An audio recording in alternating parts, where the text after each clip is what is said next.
Indian national Congress పార్టీలో ప్రముఖ నాయకుడైనటువంటి రాహుల్ గాంధీని తెలంగాణలో ఏదైనా ఒక ఎంపీ నియోజకవర్గం నుంచి వచ్చే ఎన్నికల్లో పోటీ చేయమని చెప్పి తెలంగాణ కాంగ్రెస్ పార్టీ వారు కోరుతున్నారు.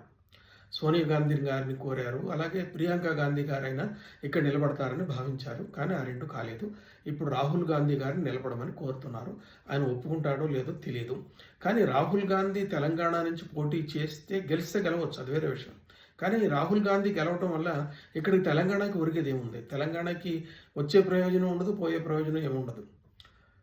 ఇందిరాగాంధీ 1985లో జరిగినటువంటి జనరల్ ఎలక్షన్లో మెదక్ నియోజకవర్గం నుంచి నిలబడారు. మెదక్ అక్కడి నుంచి గెలిచారు ఆమె. శివశంకర్ గారు తన స్థానాన్ని ఆమెకి ఇచ్చి గెలిపించారు. ఆ తర్వాత శివశంకర్ గారు కేంద్ర మంత్రి అయినారు. ఆ తర్వాత ఆంధ్రప్రదేశ్కి అప్పుడు ఏవో కొన్ని చిన్న చిన్న ప్రయోజనాలు వచ్చినాయి. కానీ ఇప్పుడు తెలంగాణలో రాహుల్ గాంధీ గెలవటం వల్ల వచ్చే ప్రయోజనం ఏమీ ఉండదు.